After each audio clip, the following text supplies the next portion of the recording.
Welcome into another edition of the Buffalo Bills and everything else with Joshua Brisco. I'm Joshua Brisco. The Buffalo Bills still feeling the newsfeed. Thank you, Buffalo. Excited to talk about all of that. Brought to you by KC Cannabis Company. Nick Springer on the ones and twos. And I gotta say, I know that talking about the weather is trite. And I know that we all are aware of the fact that it's gonna snow and we're all gonna get snowed in all weekend or whatever's happening. But I went outside today yesterday I brought the snow shovel inside just to be prepared for that. I went outside this morning, though, to do one final refill of my bird feeders that I have outside here. This is theoretically an everything else topic that, I'll give you my specific makes and models and the feed that I use, the real secret that I have in terms of feeding these birds on a budget. Defiz says in the chat, trees are exploding, Seth Kaiser is shrinking. That's where we're at here in these late days of January. But I can look outside my window now and see at almost any point half a dozen squirrels and a dozen birds of various sorts. But I went outside today to fill up the bird feeders because I want them to, survive the winter and stay healthy through this cold stretch. All the snow is going to make it hard to, find the food and all of that.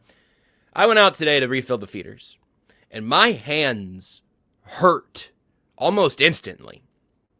Yesterday it was like 40-something degrees.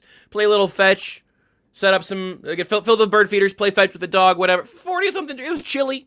I was bundled, but it was okay. I got this morning, and I saw that the feels like was -10. Now, that's not the -50 or -60 that it is in the northern reaches of Minnesota right now, but it is cold. But the payoff of this for me is that right outside this window is where I can see all of the wildlife coming through. It really helps the home office vibe. Obviously, I've cultivated a pretty whimsical vibe in here anyway. Spent a lot of time in here. I ought to feel good being in here. But I can look out the window and see I saw a couple of different woodpeckers already this morning. Lots of other various birds that have been your chickadees and your wrens and your house finches and house sparrows and finches and all of that. Woodpeckers are kind of the cream of the crop. I saw a blue jay yesterday. Not the point. But just as the show was beginning, I looked out there and I was validated. This is a visual bit, and I apologize. I'll do my best to explain it to everyone in the audio-only side. This is the roundest woodpecker I've ever seen. This was as the intro music was playing. This downy woodpecker, it looks like somebody put a woodpecker head on a softball. I've never seen a bird this round in real life. As Nick says in the chat, that boy thick! Look at that thick woodpecker. That's what we do it for, people. That's why we lift all these weights. That's why we put in all this work. So right before the show starts, I can look outside and I can see the roundest downy woodpecker I've ever seen. Oscar in the chat's really excited about the downy woodpecker content. Oscar, just you wait. As the spring comes around, as we weather this winter, there's going to be so much bird content. I've got 2 feeders here, one out a little bit further in the yard. I've got sunflower seeds hidden in different places. Try to keep all these critters happy. So at least that one downy woodpecker is going to make it through the winter. Feel good about that. You know who might not make it through the winter? The Buffalo Bills. Whoop, hold on. Can't segue yet. Joke's too good from Defiz. That's a girthy pecker. Thank you, Defiz. I was trying to think if I had one good joke like that. I didn't, but you did, and that's all that matters. We're in this together. If we can collectively come up with one good joke, then we're all going to be okay. I appreciate the help on that front, as always. Folks, you probably know about the Buffalo Bills press conference heard around the world. It was a few days ago. We talked about it a lot on Only Weird Games yesterday, myself, Seth Kaiser, Nate Taylor. And I thought we might just mention it a little bit. I want to open the door for Nick later to talk about it some, because he's also, of course, plugged into how press conferences usually work, how power structures usually work, how power struggles usually work. So I might talk about it a little bit. But I didn't think this was going to be a Bills start to the show because I do want to make good on the title of today's show. We're going to talk about your rooting interest on Championship Sunday. Who should Chiefs fans be rooting for on Championship Sunday? We're going to talk about that in a minute. Also, the Chiefs, as the intro was playing, the Chiefs officially announced that Eric Bieniemy has returned as the team's offensive coordinator. Not that you needed more news on that front, but it is official. They put out the thank you Matt Nagy graphic, and then what appeared to be scheduled for noon, 12:00, welcome in Eric Bieniemy. Good there. We talked about that on Monday. We talked about it a ton on Tuesday and Thursday on Only Weird Games. So again, I imagine most people listening to this show are aware of Only Weird Games. You can check that out if you want to hear from Seth and Nate on that front. I thought we were going to probably touch on what was, to me, one of the worst press conferences I've ever seen. And in a way that matters. Not just your weird, like, Jonathan Gannon pressers, or your weird Adam Gase pressers, or the introductory pressers where, like, the vibes are weird and the coach is uncomfortable. That doesn't mean that it's not gonna work. You know, there have been examples of that going well, and examples of that not going so well. It's not prescriptive that way. It's just kind of fun to talk about Jonathan Gannon going, psh, psh, psh, fireworks, you know? That wasn't even in a presser. That was in the little, like, promotional video that the team put out. Thought he looked good in. Okay. I digress. Folks, Nick broke this news to me today. After the Chiefs were eliminated, I do something that I do in a lot of off seasons. I turned off my push notifications from Adam Schefter. I still have them for Nate Taylor, Matt Derrick. That might be the list. I might have Herbie on there. No, I don't, because he's not on Twitter anymore. So, any Chiefs breaking news I want to make sure I see, but, like, I don't need every time that Schefter's on McAfee, I don't need a push notification of Schefter telling me what he's telling McAfee. So I missed this. Until Nick texted me the words, Phillip Rivers. I instantly was like, oh, what's that gonna be about? I didn't think he was going to announce his return to quarterbacking. And so for a moment I thought, is he getting an interview for something? Guys, I could have had, 5 or 6 guesses. It's like, Phillip Rivers is... Mike McDaniel is now interviewing for the Buffalo Bills head coaching job, so that Chargers OC job might be open. If you're like, Phillip Rivers is interviewing for the Chargers OC job, that still would have led the show. So obviously they're not in San Diego anymore. I don't know how he would navigate the LA thing. I don't know if he's going to have a big bus and just drive from St. Michael Catholic High School, where he coaches currently. But there would have been a couple of paths where I could have gone, that's interesting. The Eagles called Phillip Rivers? That's kind of weird. He's going to go be the quarterback. I didn't think the tweet was going to say this from Adam Schefter. Since confirmed by others, by the way. Former Colts QB and current St. Michael Catholic High School coach Phillip Rivers is interviewing today for the Buffalo Bills head coaching job. I'm just going to sit here for a second. I know it's questionable video content and terrible audio. I'm going to have another sip of my coffee. I'm going to read it again. I'm going to have another sip of my coffee. Phillip Rivers is interviewing today for the Buffalo Bills head coaching job. Excuse me?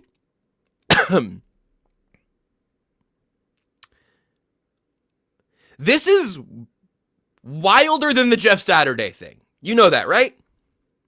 The Jeff Saturday thing was like the biggest clown show in coaching promotion at the NFL level.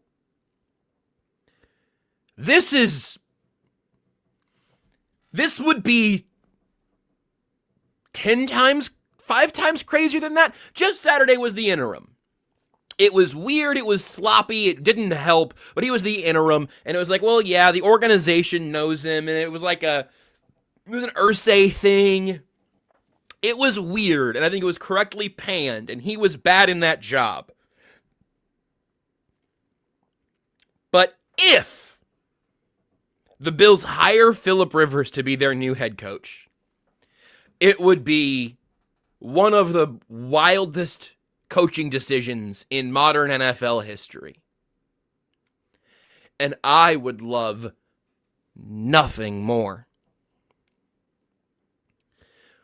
Please let this happen. It would be so great. I saw a comment earlier. I didn't see who it was from, but someone said, the Eric Bieniemy press conferences, that's going to be good for Chiefs media, and that's absolutely true. From Ryan, thank you, Nick, from Ryan Rompey. Chiefs press conferences might be back with EB, but getting to hear Rivers every week would be wonderful. If he's the head coach, you're hearing from him 3 times a week, maybe 4. Oh, can you imagine? I don't know why Philip Rivers would take this job. I really don't. Being an NFL head coach is hard. He made a lot of money. He has 1,000 kids. Maybe that's the reason he's interested in doing it. I don't know. And I imagine it's not going to happen. And I don't think it's bad to interview lots of voices. It's one of the things I've been mildly critical of the Chiefs reunion with Eric Bieniemy. We had no worry that they talk to anybody else. Have people in and talk to them. If the Bills have Philip Rivers in, and Philip Rivers tells Brandon Beane and Terry Pegula that you maybe don't want to go out and have a press conference publicly announcing that your next head coach is effed regardless because your bond is stronger than anything that head coach can do, maybe they'll learn something from Philip Rivers and that'll be fine. And maybe Philip Rivers would be a great head coach. He's currently the head coach of St. Michael Catholic High School. Of course, has not been a college or NFL coach. I just think that would be absolutely electric. Which, by the way, does bring me to something else on the Bills adjacent front that I wanted to mention today. If you didn't see the presser on Wednesday, I think, it was the former GM, now GM and president of football operations, Brandon Beane in the Buffalo Bills, and owner Terry Pegula had a joint presser where they took questions from the media. Now, I think firing Sean McDermott, made some sense. I was a little surprised that they did it. I think doing it last year might have made more sense. His side of the ball was better this year, but you're the head coach and your team keeps falling short. I understand that you need to make a change when you have Josh Allen, and we talked about this on Monday, in the year where Patrick Mahomes isn't there to stop you, you still fall in the divisional round. You make a change, I get it. But the reason they fell short, now I'm not a Sean McDermott stan. I think he's probably one of the 20 best head coaches in football.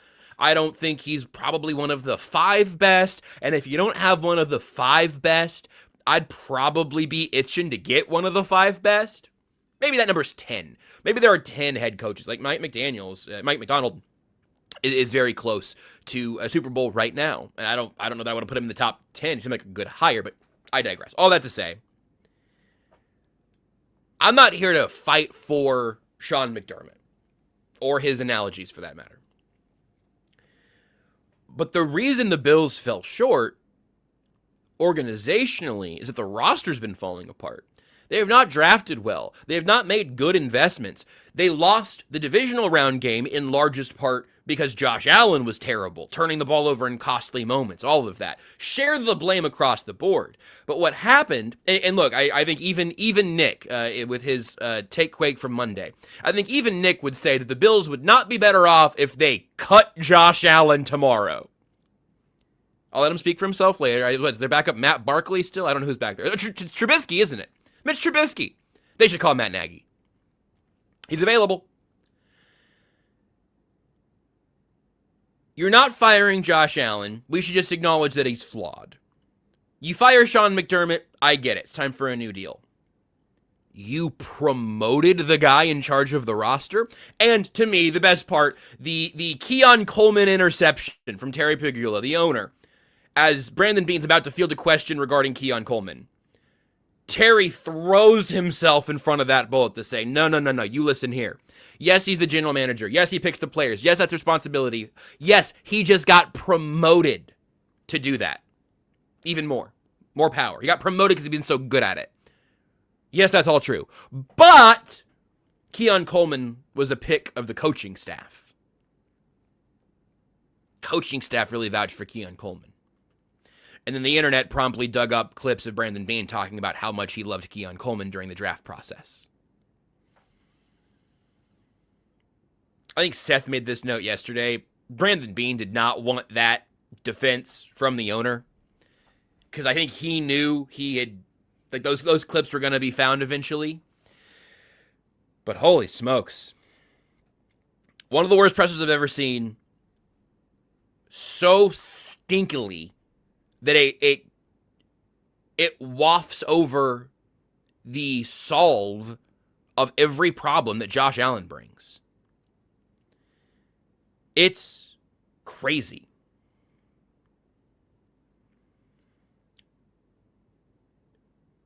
And now they're talking to Phillip Rivers. Oh. The other thing that I forgot to talk about on Monday that we're all sick of and I will not spend 5 more minutes on, the ref discourse. Fascinating, isn't it? That the refereeing discourse is continuing in the playoffs without the Kansas City Chiefs taking part in the playoffs. Isn't that interesting? Does that make you go, Makes me go, It's just because the refs are literally always like this. And the reason that the Chiefs have been at the middle of all of these narratives over nearly a decade now is because they're always in the playoffs, they're always in the divisional round, and they're always in the championship game. Every year with Patrick Mahomes at quarterback, that's been true. The highest profile games of every season the Chiefs play in. Do you know what you see in every NFL game? Refereeing mistakes. You know what the entire world sees in high profile games? Refereeing mistakes. Or even just controversies. Because by the way, if we're here with receipts, Brandon Cooks did not catch that ball. It was an interception. It was correctly called. If you wanted them to take a longer look at it, I get it. But to take a longer look to confirm that they got it right? But that happens all the time. The reason that the Chiefs have been at the center of all this discourse is because they're just playing in the highest profile games. Now that they're not, the discourse continues. It's kind of infuriating and kind of rejuvenating in some ways. Sorry, everybody, I got to just do a hair reset. The hair is long and clean today. There we go. I can live with that. The refereeing discourse it's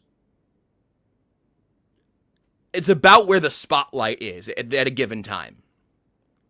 And Bills Broncos was a spotlight game. You had a controversial call, and they're still griping about it as everybody else is moving on to the conference championship games.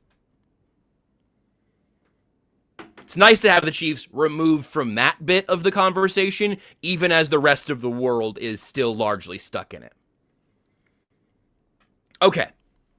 That was a long run-up to today's top topic, but I want to present a little bit of this. I'll lead you up to it, and then we'll bring Nick in, and we'll see if everyone kind of falls in the same order that I'm in here.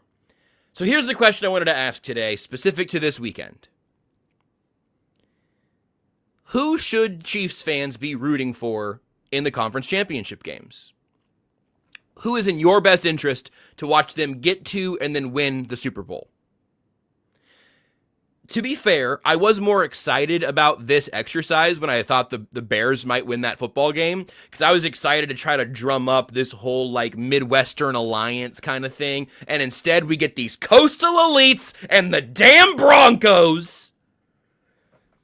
So it's harder to come up with like who you should be rooting for, because I think there are a couple of options, and I am going to make an argument on behalf of you rooting for the New England Patriots.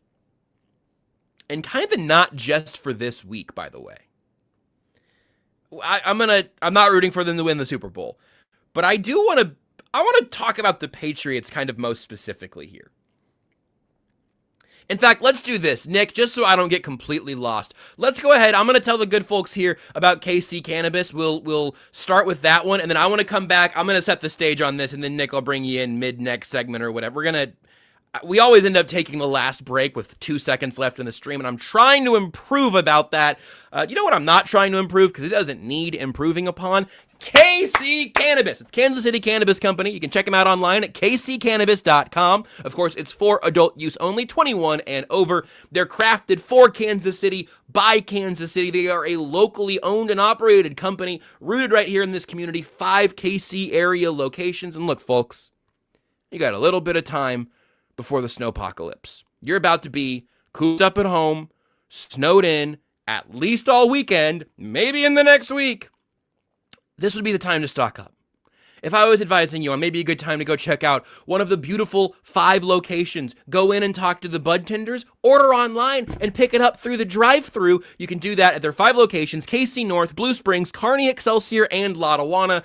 It's time to stock up before the snowpocalypse, and the folks there at KC Cannabis are the absolute best of the best. Check out their selection, check out the deals, check out the pricing, all these things you need there at kccannabis.com.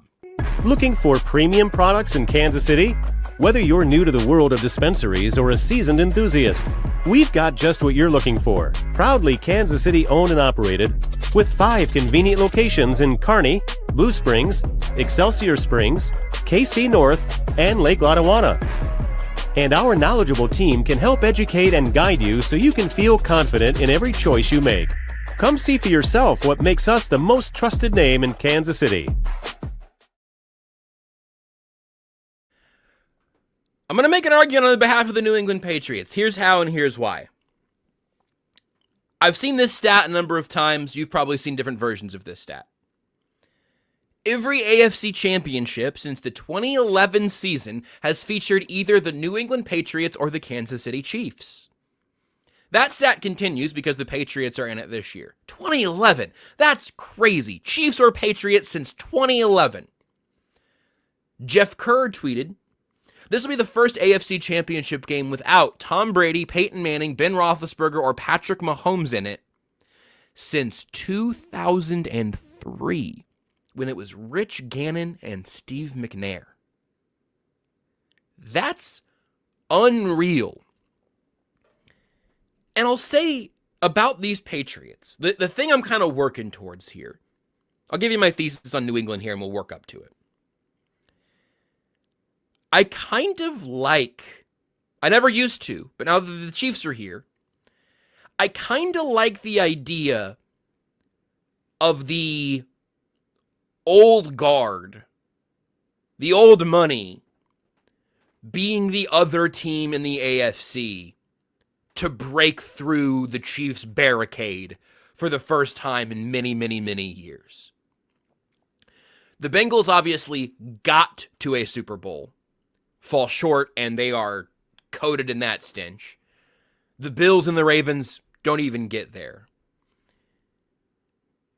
I also have started to subscribe, I can't remember where this originated from, I think I saw it for the first time a year or two ago, the idea of no new rings. That if you are a fan of a team, this might have come from Bills fans actually, but I think for them it was like, hey look, if this team doesn't have a ring, I don't want them to win a ring before my Bills win a ring. From my side, it's kind of thinking from the Chiefs side here, if you just tell me that the Chiefs and Patriots are just the two undeniable main characters of a 30-year window of football, which seems possible going forward here. If you just say that the Chiefs and Patriots are clearly the main characters, they don't always win, but they're clearly the main characters of the 2000s, like aughts, 10s, 20s, 30s. I kind of like how that feels for the Chiefs. There are two teams that really matter, and then a bunch of foils, a bunch of fodder. I kind of like that. And these Patriots don't feel like those Patriots, at least not yet, at least not right now. Mike Vrabel and Drake May in year one together is a fun story. And they feel like they could be a real challenger for the Chiefs for years to come. 5+ years of like, who's the next rivalry? If someone's going to pass up the Bills or the Ravens or the Bengals, I think it's probably New England. And I don't want the Patriots to win a ring. I would rather them not win the whole thing. But I'm going to visualize this. If you're in any way hesitant to join me on this sort of soft Patriots neutrality, close your eyes with me here. I want you to imagine two scenarios. Mike Vrabel and Drake May hoisting the Lamar Hunt Trophy together, or Sean Payton doing it in Broncos, navy and orange. I'll tell you what, I'm not claiming any of Mike Vrabel's legacy here, but like he was a Chief for a little while. Drake May is a fun young quarterback, and if you're going to winning it on your rookie contract is the way to do it. Watching the two of them hoist the Lombardi Trophy wouldn't hurt me. I don't like Robert Kraft, but I'm familiar with seeing him be a winner. I don't think it would hurt. You're sad it's not the Chiefs, but it's a real organization with some fun pieces. Still kind of villains in that way, too. If you say, hey, it's another 10 years of Chiefs and Patriots, they're both kind of villains in a way that's fun. I don't want to see Sean Payton touch that trophy. I really don't. More strongly than I thought I would feel about that. I'm really not interested in having to watch that. I don't want to see him up there with Jarrett Stidham, as funny as that would kind of be. Bo Nix makes them less likable to me just because I'm pretty invested in Bo Nix not being good, and I still think I'm going to be right, but I'm less confident than I used to be. So we should all, and I think, Nick, I saw you had a comment up a second ago, but I didn't see I didn't see the entirety of it here from J-Lo. Not the Broncos because Broncos, not the Patriots because I want Casey to catch them in rings. I'm at peace with either NFC team. I'm totally with you there. Totally with you. I will root for the Patriots on Sunday with Dunkin' Donuts in my hand. Like I am born and raised in the Northeast. I am going to feel the experience of being a diehard New England Patriots fan for 3.5 hours, and you will not make me feel bad about that at all. If the Broncos are playing in the AFC Championship game against the Las Vegas Raiders, I might paint my face. I might put on spiky shoulder pads. That is specific to me of my age. I know older Chiefs fans are not with me on that. I know that having real vitriol for Oakland and the black hole and all of that. For me, the worst Chiefs Raiders experience of my life was watching Jamarcus Russell beat them. I saw my mom in the chat. She might have to and my dad agrees with me right now. Hell yeah, I got them both today. I think you guys will remember this. You can confirm if I'm right. I think we were in Arizona with our grandparents in Arizona. My grandparents. I mean, my and my siblings' grandparents, my mom's parents. That's how that works. But they moved to Arizona. I was pretty young, so we went to Arizona a lot. That's why I'm a Suns fan, and I have my light Arizona sports allegiances. But I believe we were at a sports bar in Arizona to watch a Chiefs-Raiders game with Jamarcus Russell quarterbacking the Raiders, and the Raiders won that game, and we were like a table removed from a bunch of Raiders fans who were having the time of their life. And I, whatever age I was at the time, was not having the time of my life watching Jamarcus Russell beat my football team. So that to me, even my Raider hater moment is like just so watered down from the old AFL rivalry days. I have a real vitriol for the Broncos that I kind of forgot that I had until they got good.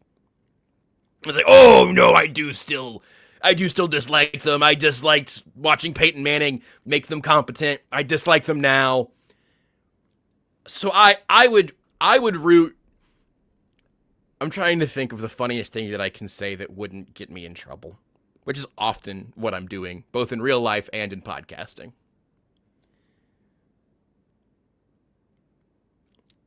We'll just say I would root for some of my least favorite people in a game against the Denver Broncos. We're just going to say that. Okay, my mom's a spot-on memory about the Raiders game in Arizona, so I'll figure out what year that was. But what year was Jamarcus Russell drafted? Was he 07? Was that the Dwayne Bowe year. So yeah, I mean, that all tracks. I would have been like 13 or 14 or something, and that was a formative AFC West rivalry memory. And now Sean Payton being there, as Ronson Trait points out. Sean Payton really kind of exacerbates the whole Broncos hate. So anyway, that's kind of where I'm at on the Patriots. I'm painting my face. I'm going flying Elvis. I'm going to dress up as a Revolutionary War soldier on Sunday, and then, donate all of that memorabilia immediately after. The NFC side is a little bit tighter for me. I don't care that much. It's two NFC West teams, so it's hard to feel super strongly. But in the no new rings realm and all of that, the Rams have the more recent ring with the same head coach and quarterback. So from a legacy side, maybe Stafford rides off into the sunset. Maybe McVay. I don't know if McVay wants to keep coaching. We haven't heard rumors about that recently, but we had previously. I saw somebody else mention, hey, maybe they both ride off into the sunset and just kind of take some time. And if you say, hey, the Rams win 2 rings in this period, they're still not touching the Chiefs with 3 at this point already. Even without the Chiefs adding any more, the Rams are at best going to become the second most successful franchise of this last decade, but they would be that team undeniably. They're kind of that team now, I guess. And then the Seahawks still feel just like a tiny bit rinky-dink to me, but I think that's just Sam Darnold prejudice. I just think that's just because I have not gotten to the point of feeling confident in him in a playoff situation. But he could be the Joe Flacco of the 2020s. I'm okay with that. That's all right. The defense is a blast. Mike McDonald seems like a real good coach. This is so real. I would feel 100% stronger about the Seattle Seahawks if they were wearing their throwbacks instead of these Nike abominations that they've been wearing the last however many years. Those throwbacks are so sweet. And if they were just wearing those, I would feel totally different about the aura they bring with them. I do not like their current uniforms. They're not the worst Seahawks uniforms of all time even, but man, those throwbacks are delicious. So here are my power rankings. 1 and 2 are really close, but here's where I think I end up in terms of rooting interest power rankings for the divisional round into the Super Bowl, or the conference championship games into the Super Bowl. Number 1, going the Seattle Seahawks. Closely followed by the Los Angeles Rams, with apologies to Jordan Foote. I'm going full Rams house in the Super Bowl if the Rams win on Sunday. Number 3 is the Patriots.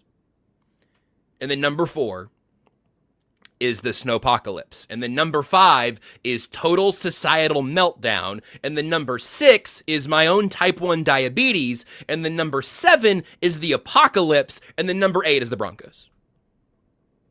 Just in terms of things I would rather see win, my own personal rooting interest. Seahawks, Rams, Patriots, Snowpocalypse, societal meltdown, my own type 1 diabetes, the apocalypse, the Broncos. And frankly, I could flip 1 and 2 pretty easily. And I think the Broncos might be a little too high. We'll take a break. We'll bring in Nick Springer and continue chatting about the championship round and some multimedia nonsense and perhaps a little takequake from Nick right after this break.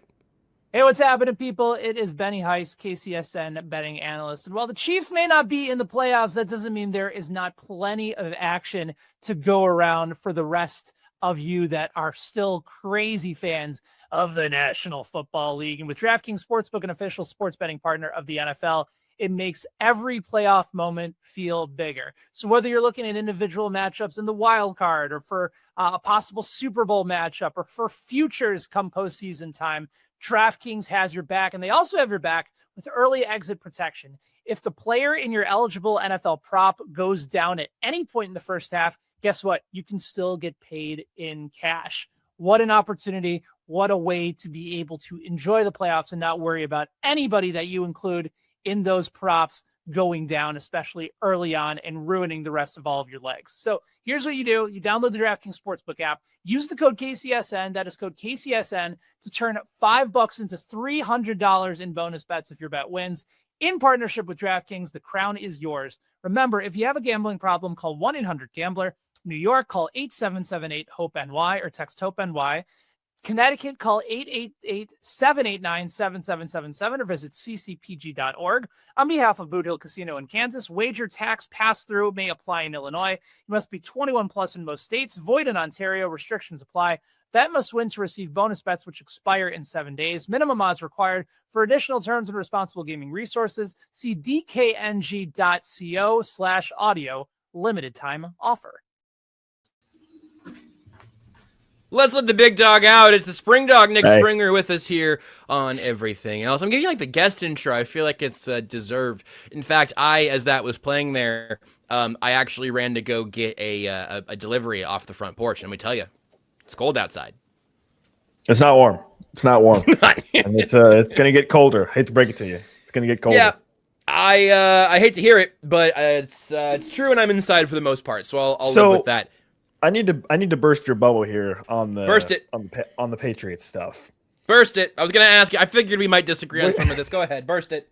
Whichever team that wins the AFC Championship game is gonna lose by 100 to the Rams. I want that to happen. That's okay. I'm good with that. So I hope that's the case. It's irrelevant. It doesn't. It's not. It's not. You didn't close your eyes. Close your eyes, Nick. I can see you now. Close your eyes. I want you to imagine the AFC Championship game. The AFC Championship game has ended. And the Lamar Hunt Trophy, that has been almost sole ownership of the Kansas City Chiefs, is there at the 50 in Denver. And Sean Payton goes up on stage and he smooches a big smooch. Okay, stop. On the Lamar Hunt Trophy. Give me the damn musket. Give me the damn stupid Thank you! That Revolution hat. Give me the, screw the red coats. We're gonna go all in. We're going all in. That's the vibe. The vibe is bleep the red coats. Yes. No, you've changed my mind instantly. Thank you. Listen. I like Drake May. I like Mike Vrabel. Beyond that, I don't really care for them. But no, you're right. The donkeys can't win anything. I mean, the Broncos are bottom. The Broncos are bottom. I despise those losers, and I hope they lose. The Patriots are bottom 3 or 4 in the NFL for me, and they are 100 miles of dirt above the Broncos. They're both gonna lose in this. They're both gonna lose to the whether it's the Seahawks or the Rams. So it doesn't. We've got 2 weeks. We've got 2 weeks to account for that. I got to get my spirit right for the conference championship games. I'm with you. Yeah, give me the musket. Give me the whatever the hell. And if the Broncos win, I'm gonna do something with that musket. To myself or my TV. Ron is asking about Tyrant Stokes. Yes, we will, Ron. Patience, Ron. Patience. That means nothing to Josh, but patience. Context clues make me think that that's some sort of KU recruit or transfer. But I've never seen that name before in my life. Tyrant Stokes is the number 1 player in high school basketball, and he's going to go to KU, I think. Anyways, I love you and Kevin Flaherty. You guys do great work. Listen, these are not names I'm familiar with. Yeah, as it pertains to the NFC, I don't know. It would be really goofy watching Sam Darnold win a Super Bowl, but in kind of a fun way, I guess. I agree. Maybe. Yeah. I don't know.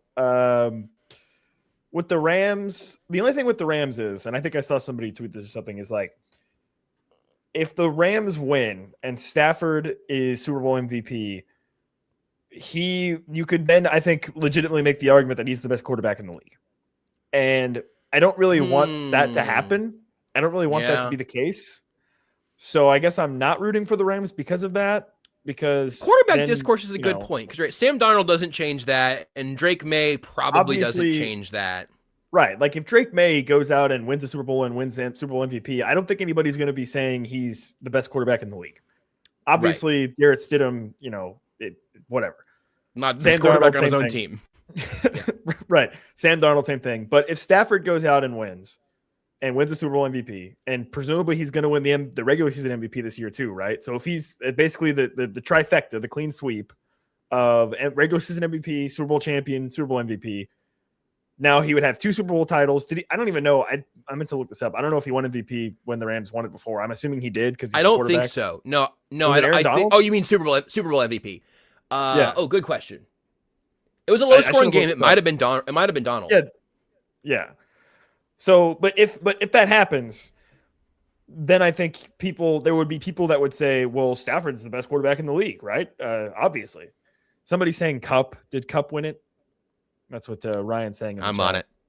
I should have looked this up before. He had 2 touchdowns, but 92 yards. Yeah, but it was a 13. They won 13-3, right? It was low scoring. No, I did the same thing. I thought I was thinking. No, that was the Patriots. That was Patriots. They beat the Bills 23-20. Yeah, I was also making it a lower scoring game than it was. It was a 43-point game, but yeah, Cooper Kupp was the MVP.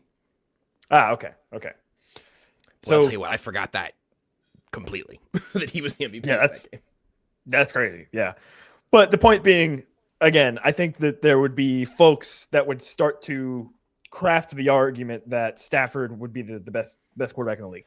Now, I will say, Ron was talking about this in the chat earlier. If Stafford goes out and wins the MVP and then just retires, right, then it's fine. Then he's just like bolstered his Hall of Fame, right. Then it's campaign fine. And all of that. So I guess maybe it's okay if the Rams win. I don't know. I mean, I guess I'm a Seahawks guy because I think it would be, again, it would be silly in like a fun way. Yeah, we're doing a silly one. Yeah, it's the year we did a silly one. Yeah, like remember that year that Sam Darnold randomly won the Super Bowl? Yeah, like that would be fun. Because does anybody really think the Seahawks are going to be like here again in the future? I think that I don't know. Probably not. This is probably their window. No, I think that's right. And it's along the lines of what Scott says. I always root for the team that won't affect Mahomes' legacy. I think that's part of the reason that I end up going Patriots here, at least on the AFC side of I feel like there is a corresponding legacy. There's not a new take to be had. Like you said, I don't think we're about to have a big Drake May over Patrick Mahomes conversation this offseason. It'll just be, wow, what a turnaround for the Patriots. What a story for the Patriots. Now, can they hold off the Bills and contend with the Chiefs? And then where do the Ravens and Bengals go, But yeah, I think that's right. Yeah, I don't know. Yeah, nobody's going to be saying that Drake May is the best quarterback in the league if they win the Super Bowl. Right? He might be the young quarterback you'd take first, but he's still a step away from. Oh, yes. Dude, there's nothing I love more than I'm going to start a franchise today. What quarterback Josh, that's my favorite. Those are my favorite discussions. I love those more than anything. I figured you probably love those as much as you love draft position discussions, which yes, I did. Yes. I did see this this week, and I specifically tweeted about it just so I would remember. I'd forgotten until now, but so I would remember and bring it up to you here today because I'm not here to change how you think on a game day or anything, but this does really. Steve Palazzolo tweeted, you know how teams always say they only have 15 first-round grades in a given draft? This year you're going to hear that it's 8 to 10, and the Chiefs right now are of course picking 9. If they would have won out, they beat the Broncos and Raiders, and they become an 8-win team. They're picking 13, 12, 13, 14, somewhere in that range, maybe even lower. I'm not telling you that it makes those games any more enjoyable in retrospect. We were still in a small padded room together watching Chris Oladokun and Shane Buechele lose football games in a regular season. That was still not fun, but this would have been a hopeless feeling window if they did all of that, went 8 and 9, and were picking 15th, and they're getting a second round graded player. That would have stung. The beauty of that, Josh, is there's this little thing called a trade. You can just trade up. You have free will. I think Kent said that they moved up the equivalent of a third round pick by losing those games at the end of the year. So I mean, it comes with a cost. I'm trying to make you feel better. I don't care. I really don't. See, Brett, here's Brett's point. If you trade back, you can get free picks. So you can do the inverse if you'd like. I listen. I think I told you wake me up in March and maybe I'll care a little bit. We're not there yet. I'm deep in when it comes to the draft. Listen, Kent Swanson, Matt Lane, the other folks of the KC Sports Network obviously do a phenomenal job of getting people prepared for the draft. I understand why many Chiefs fans are so invested in it or excited about it because of the circumstances, and it's something that I get all that. Okay, But you want to be tased in the neck on April 10th. I think that's fine. That's okay. I've just never cared. Like even before the Chiefs were good, that the draft is just not something that I get overly invested in. It's never been something that's like my thing. Like sure. I get it. I understand it's obviously very important. With the Chiefs, we've seen it where they've taken, Felix Anudike-Uzomah, which was, a terrible, right? But like, it just, I don't know. Like it just, I don't at 9. I just can't be moved about 9? draft talk until April. 10? Like, you know how many mock drafts I've looked at? Like 0. But you Good. know how many mock drafts I've looked at? You know how many mock drafts I've looked at involuntarily by scrolling on Twitter? Like thousands. Yes. Because people are like, here's my Chiefs mock draft. It's like, I don't care who you're taking in the 7th round on December 30th. Okay, grow up. Go outside. Well, don't go outside now because it's cold. But just I just don't care. Okay, I'm sorry. I think you should adopt what became a famous Stugatz quote back on the Le Batard show many years ago, where he with no because you have a little bit of this in you. With no self-awareness, Stugatz he punctuated a take by saying, "I'm sorry, I'm not going to apologize."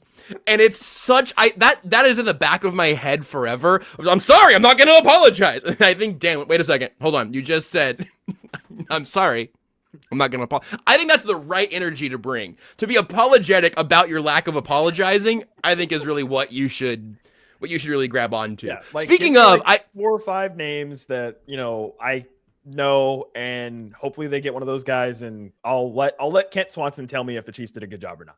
That's what Kent's here for. And this year we're going to have a shorter list of names we have to know, so you can hopefully get 8 guys you'd be happy with, and then Mendoza can go 1, and then we'll just try to make sure we got 8 that we like. I'll open the door for you here, Nick. You have brought in every or almost every appearance on this show, you've brought with you some seismic activity. You have brought a take quake, and I know you had something that was you were passionate about on Monday. We didn't have time for. The floor is yours. What's the take quake of the day? All right, folks, ladies and gentlemen, our very way of life is under attack. We are under assault. Okay? Do you like cold weather, snow, playoff football? Do you like watching the Bears and the Rams in the cold and the snow? Do you like watching the Patriots and the Texans in the cold, blistery, blowing snow? Do you like watching those games? Yes. Well, if you do, you need to wake up because we are under attack. The evil, greedy class of bourgeoisie owners want to take that away. Wake up, people.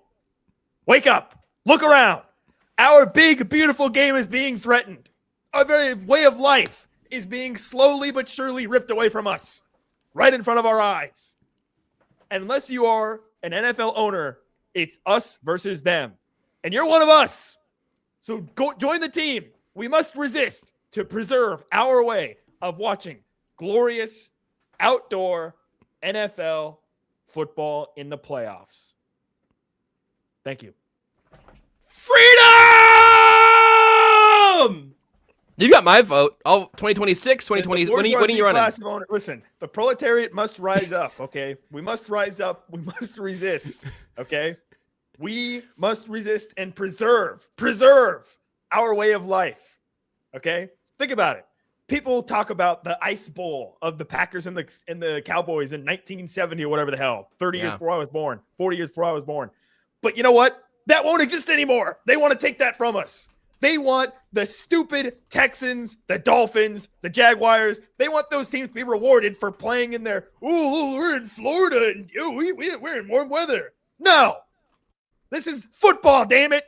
And in football, you play to win the game, no matter what the circumstances are, no matter what the weather is. Don't give me into this dome crap or this, we're going to build a retractable roof. Don't worry, we'll open it up.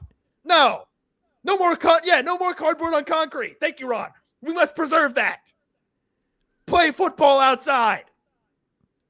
Playing football should be at least as hard as being a mail delivery person.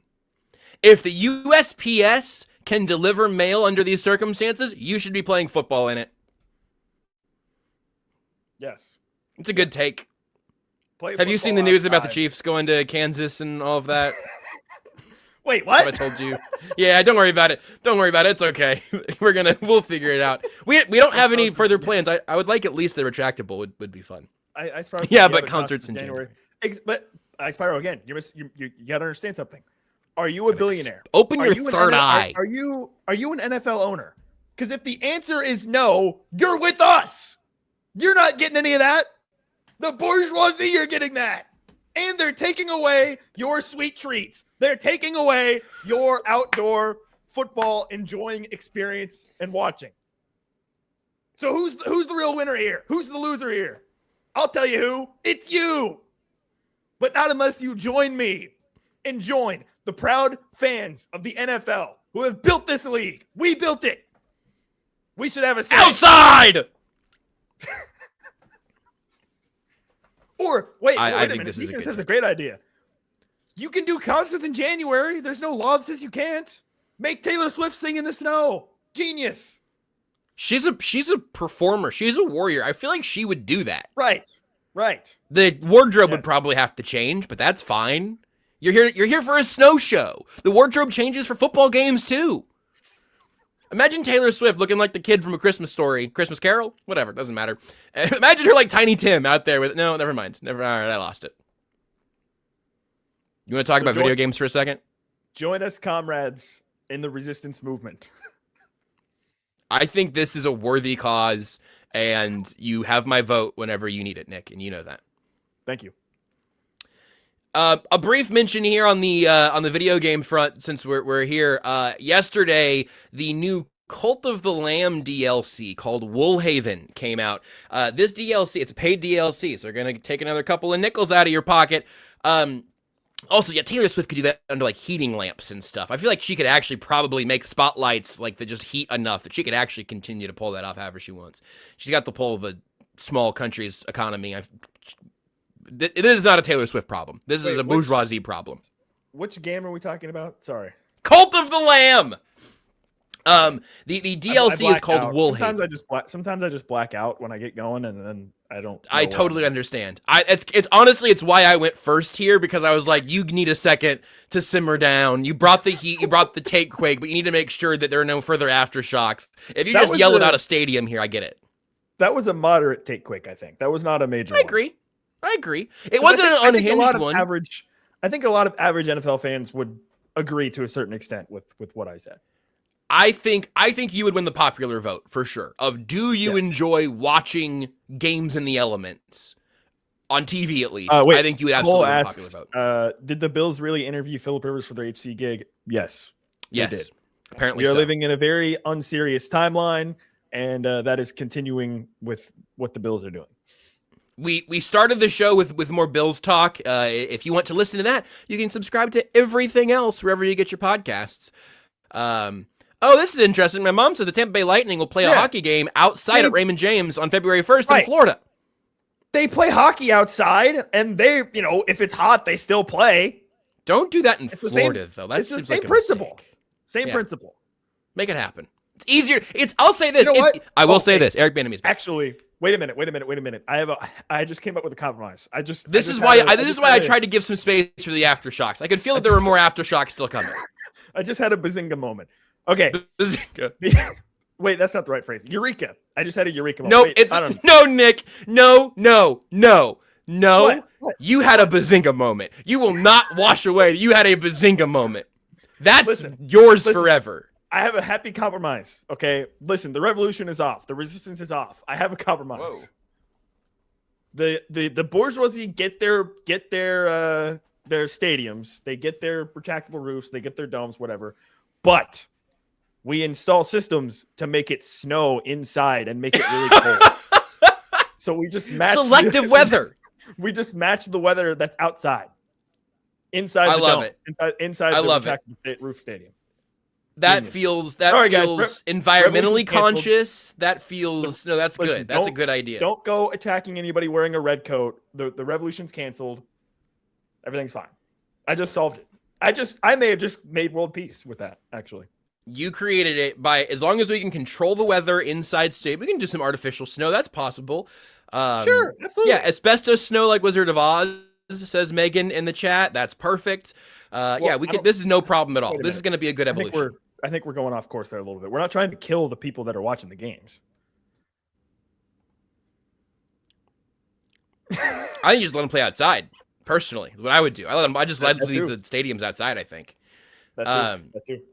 This is why I could tell there would be aftershocks. I'm not here to give a full-on review of Cult of the Lamb Woolhaven because I'm only a couple hours into the DLC, but Cult of the Lamb is just a good video game. It's got some roguelike, like Hades kind of elements. You go on little runs and kill things, and you come back and you manage your little cult. It's delightful. This is a DLC for what game? Cult of the Lamb. No, what's the name the game? of the game? Oh, that's the game? Oh, okay. I thought that was the name of the DLC. Are we doing an Abbott and Costello thing here? What's going on? I thought that was the name of the DLC. The name of the DLC is Woolhaven.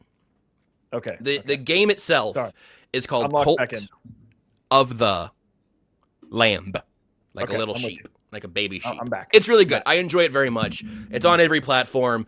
And it's a good game. If it looks like something you would enjoy by looking at like the trailer, just get it. It's worth it. It's excellent. They've had a bunch of DLC come out over the years. We've just kind of picked up as it's come, and so a new one yesterday. Very exciting. The new DLC they said has as much content as the base game did at launch. So should be a bunch of DLC in here, and I'm going to be playing that whenever I'm not watching championship football games this weekend. It's very exciting. That's how I will. It's also all snow themed, which is delightful because apparently none of us are going to be able to leave our houses for like 6 weeks. That's good. Nick, what are you playing right now? What is your video game return to form? Yeah, I kind of spoiled it for you a little bit. We were talking in the pre-show before we got started. Okay, they don't have to know that. People don't have to know that. Nick, you can lie to the audience. It's look, I do it all the time. These people think I put up real bird feeders in my backyard. I mean, are you kidding me? Me? I pay someone to put up bird feeders in my yard. Every couple of months or so, every couple of months, maybe a couple times a year, handful of times a year, I get this sense of wanting to play an old game. Sometimes I follow through on it. Sometimes I don't. It just kind of depends on when the urge comes, how significant the urge is, and whether or not I want to then go get the game, whether it's easy of access. Well, about 2 weeks ago, I was hit suddenly by that urge. You're hit suddenly. Don't read anything in the chat because it's not me. It's Josh. It's I signed off on my own in the chat. I was trying to make it clear. I put my initials there and everything. Okay. Well, about 2 weeks ago. Yeah, first of all, there's definitely squirrels outside. Listen. It's time to be honest. It's time to be honest. Josh is trying to derail the show. This is Hold on. I gotta change the graphic to addressing the allegations. Hold on. Oh my god. I didn't realize this was going to be such a controversial topic moments after I said it. This is a disaster. Thank you for gathering here today. First of all, I'd like to apologize to anyone who I've hurt with some of my comments recently. Literally right now, there is a squirrel right outside my window that I can see clearly. I did put up these bird feeders myself. I see a second squirrel and a whole bunch of birds. What I was saying earlier about lying to the audience was, I guess in its own way, a lie to the audience. I lied about lying, and with that, I hope I can rebuild your trust. And I'd like to thank you and my family. Josh, we're an hour and 2 minutes into this stream, so let's keep it pushing. Let's keep it moving. And I'd like to apologize to Nick Springer and BJ Kissel, who's here in every stream. He just watches in silence. People don't know that, but BJ is just constantly grinding KCSN content. And I'd like to apologize to Sean McDermott and Josh Allen. Not Brandon Bean. Josh Allen. No. I'm not apologizing to the Denver Broncos. It's my apology. I'd like to apologize for misleading the public. I'm watching a squirrel scratch itself behind the ear like a dog right now, and it's adorable. Back to you, Nick. No apologies for that bum Josh Allen, that loser bum whose window is closed. He's not. Nick, I'm sorry. We're an hour and 2 minutes into the show. If you could just get to your review, that'd really be helpful. Really speed this thing up. Sorry. Anyways, bum. Okay. Oh yeah, no, this is the Kansas City Squirrel Network. We do great coverage of local squirrels. Listen, when I was a kid, I tried to draw squirrels many times, and they all turned out the same. They all turned out bad, and so I will not be showing Try you them. again. But, Try. I'd love no, to see him. Try again. no, It's time. no. You're an I'm adult not now. out for drawing. You're a man. You're a man. You can draw a squirrel. What am I supposed to? I don't even remember what I'm supposed to be talking about. What you've derailed me so much. Fallout 3. Right. Okay, yes. So I got this wild urge a couple weeks ago to play an old game, and I landed on Fallout 3. And so I've been playing Fallout 3 for the past couple weeks. I hadn't played it in about 12 years. Previous games that I have gotten that urge to play and played, Mass Effect, which is maybe my favorite video game series of all time, potentially. I never played Mass Effect. I guess besides Call of Duty. Call of Duty 4 actually was another game that I have not seen. Fallout London, Iceparo, no, I have not seen that. I play on console, so I don't dabble in the mod stuff as much, unfortunately. I don't know. So was Fallout London a fan-made mod thing for one of them? Yes. Is that right? Okay, that sounds very familiar. Shout out to JLo. Yes, Mass Effect. I truly think Mass Effect is maybe the greatest 3-game series of video game history. Truly, I think it's the greatest video game series of all time. So I stay on me on that one. That might be an off-season project for me. You might need to remind me to do that at some point. Okay. Yeah, so I did that a couple years ago. Fallout 4, I replayed at one point, but Fallout 4, I've played it enough times, and there needs to be a statute of limitations on how long before I go back to playing a game. So, for instance, Fallout 3 had been a long time, so that's why I've gone back to it. Also, Halo Wars was another one that I randomly picked up because it was on sale in the Xbox store for like 99 cents.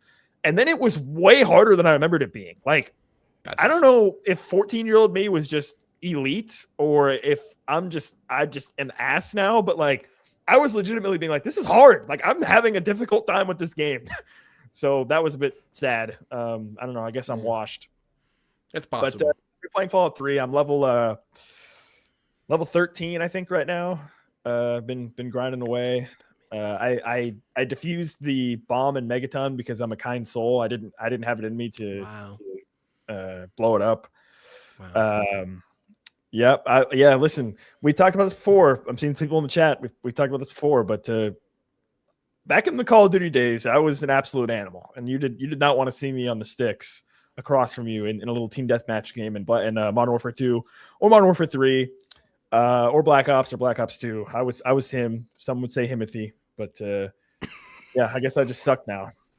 Apparently they're remastering Halo again. Halo's another one. That's what Alex says. Alex is remastering Combat Evolved for a second time.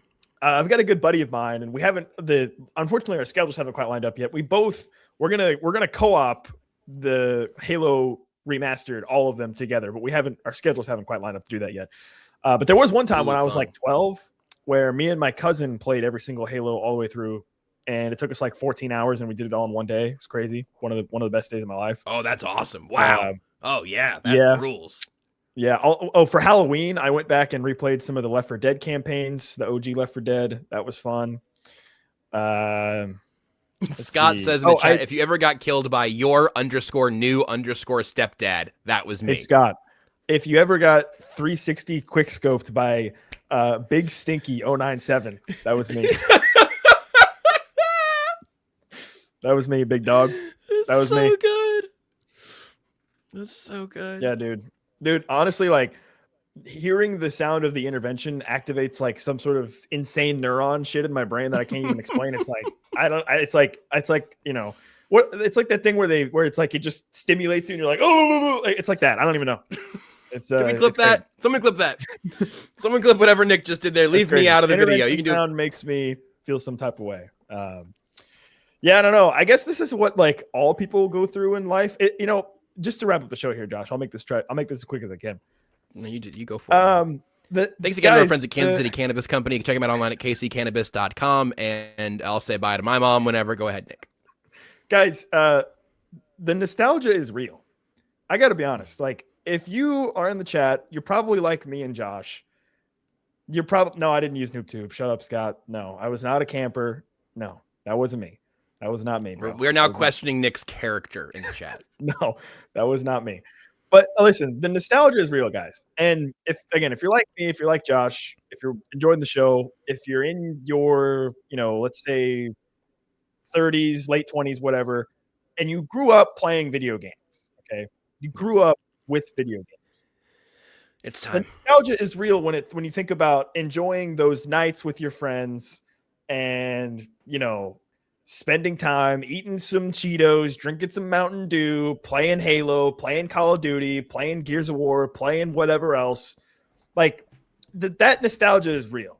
And I guess you don't really understand it until you get beyond that, Got a huge red-bellied woodpecker outside right now, round as hell. Look at that. I didn't use Heartbeat Monitor either. No, I was an intervention, obviously.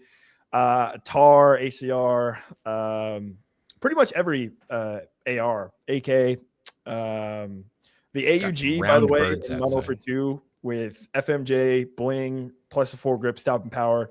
Oh man, you ain't winning nothing against that, boy. You ain't winning nothing against Big that. Stinky. But yeah, I don't know, guys. It's kind of weird. Like, I guess it's just something you don't really understand until you're older, that the nostalgia is real, and I've just been thinking about that a little bit lately, that like, shit, man, I guess it just happens to everybody, but it's like, in the era of the internet and like collective, like, everybody's connected now, it feels a lot different to me than I feel like it would feel like for people that grew up, previously. Right. Cause like, yes.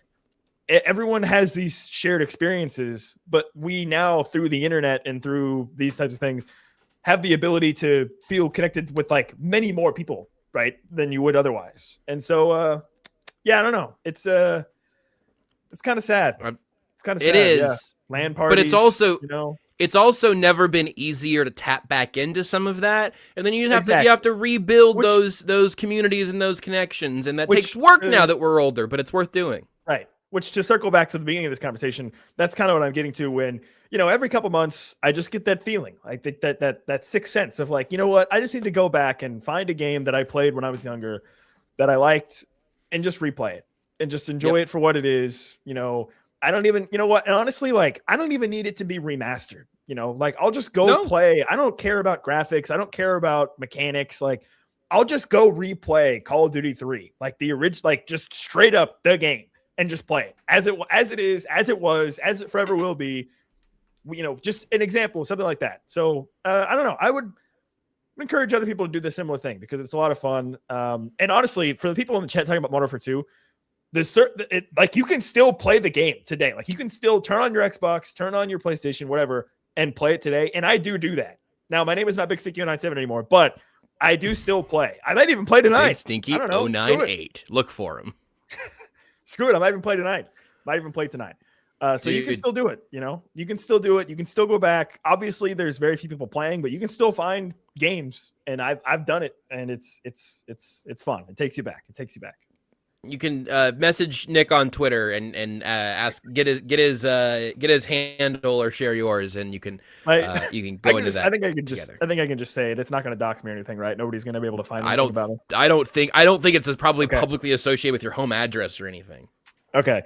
Now my new gamer tag is a stupid pickle. So if you see a stupid pickle, a stupid pickle. Which I think I wrote down in my notes at one point when we talked about this previously that your gamer tags over your life have been essentially Big Stinky Stupid Pickle. And so that's what I'm going to call Nick from now on. At the very beginning, I did have a third gamer tag before I started playing online. It was Chief Cheese. So that's pretty good. Chief Cheese, Big Stinky 097, and then a Stupid Pickle. A Stupid Pickle has been my gamer tag since I was like 16. Dude, your mom is saying to read a book. What? Yeah, I mean, what is this? She didn't play video games. Josh's mom. I do read. Listen, that's true. We talked about this before too. I'm on Goodreads. I set a goal for myself. 2026. I'm going to read 12 books. Okay, and I'm trying. Right now, I'm reading A Farewell to Arms by Ernest Hemingway that I haven't read since like I was 15 when I was in high school. I've got more books. I am trying to read too, and I'm trying to write. You know what? It turns out there's not enough time in the day to do all these things. It drives me crazy. That's the other thing I think about. There's so many things that I want to do, but there's not enough time. But also there is enough time because we have free will. But also you have to buy stuff and pay for stuff and go to work and do a job. Dude, this is life. Life is stupid. Nick, I'd appreciate it if you wouldn't raise your voice at my mom.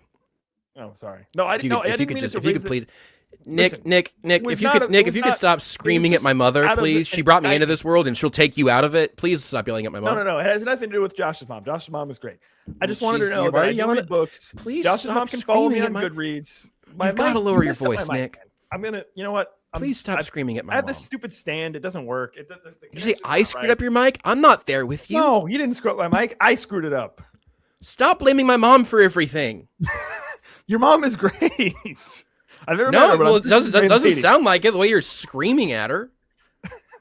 J-Lo says his gamer tag was, I don't even know what the first word is, dirty ham wallet. Now it's the sovereign man. Okay. Well, see, I've not matured, so mine's still a stupid pickle. So Please stop screaming at my mom. I think we should end the show. I think we should have ended the show 13 minutes and 15 seconds ago. But in the meantime, here's a new twist on an old classic. Sorry, Mom. And bye. Goodbye.